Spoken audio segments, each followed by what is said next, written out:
ఇంకొకటి ఖచ్చితంగా దీని మీద శ్రీధర్ బాబు గారు, బట్టి విక్రమార్క గారు స్పందించాల్సిన అవసరం ఉన్నది. ఇలా శ్రీధర్ బాబు గారేమో మా బీఆర్ఎస్ పార్టీ ఎమ్మెల్యే గాంధీ గారు అని అన్నారు. రేవంత్ రెడ్డి గారేమో గాంధీ గారు కాంగ్రెస్ పార్టీ ఎమ్మెల్యే అని రేవంత్ రెడ్డి గారు అన్నారు. ఖచ్చితంగా దీని మీద శ్రీధర్ బాబు గారు, బట్టి గారు ఖచ్చితంగా స్పందించాలి. ఎందుకంటే శ్రీధర్ బాబు గారి మీద మాకు కొంచెం గౌరవం ఉంది, సొసైటీలో కూడా కొంచెం గౌరవం ఉంది. శ్రీధర్ అన్న ఇవాళ ఖచ్చితంగా మీరు స్పందించాలి.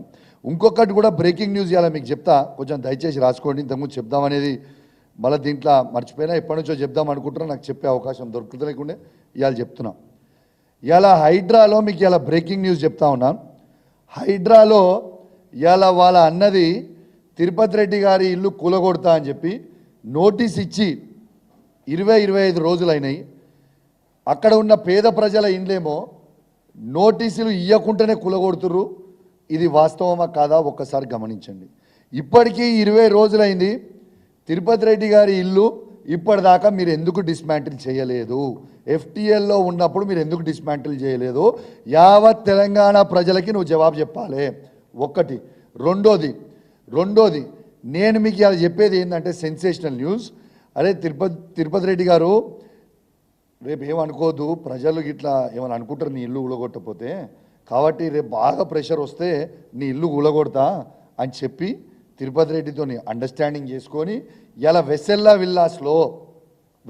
విల్లాస్ మన వాసవి కాలేజ్ పక్కన గండిపేట దగ్గర ఆడ శివానందన్ని బిల్డర్ని బెదిరించి 1000 స్క్వేర్ యార్డ్స్లో ఆడ ప్లాట్ కొని ఆయన దగ్గర బెదిరించి తీసుకొని తిరుపతి రెడ్డి గారికి ఆడ ఇచ్చినావు నువ్వు ప్లాట్.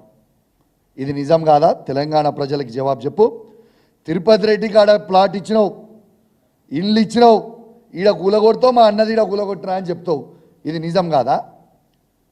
మరి మీ అన్నకైతే సెటిల్మెంట్ చేసుకొని ఇల్లు ఇచ్చి ఈడ అండర్స్టాండింగ్ చేసినావు. మరి పేద ప్రజల పరిస్థితి ఏంటిది? రేవంత్ రెడ్డి గారు జవాబు చెప్పాలి. అసలు ఈ హైడ్రా అయింది, కథ ఏంది? నువ్వు గరీబోళ్ళ ఇల్లు అయినా ఎందుకు గుల్లగొట్టాలి? మిడిల్ క్లాస్ వాళ్ళ ఇల్లు అయినా ఎందుకు గుల్లగొట్టాలి? పెద్దోళ్ళ ఇల్లు అయినా ఎందుకు గుల్లగొట్టాలి? Why do you need destruction man? Why is this destruction required? Do you think this destruction is required? మీరు అందరు గమనించండి.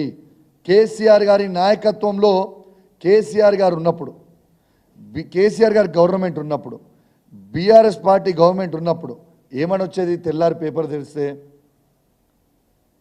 ఇవాళ ఫాక్స్కాన్ వచ్చింది, ఇవాళ గచ్చిబౌలిలో ఫ్లైఓవర్ ఓపెన్ అయింది, ఇవాళ కర్మాన్ ఘాట్లో ఫ్లైఓవర్ ఓపెన్ అయింది, ఆర్టీసీ క్రాస్ రోడ్స్లో ఫ్లైఓవర్ ఓపెన్ అయిందని అద్భుతమైన న్యూస్లు ఆ రోజు వినేది. ఈ గవర్నమెంట్లో ఏమింటున్నాం?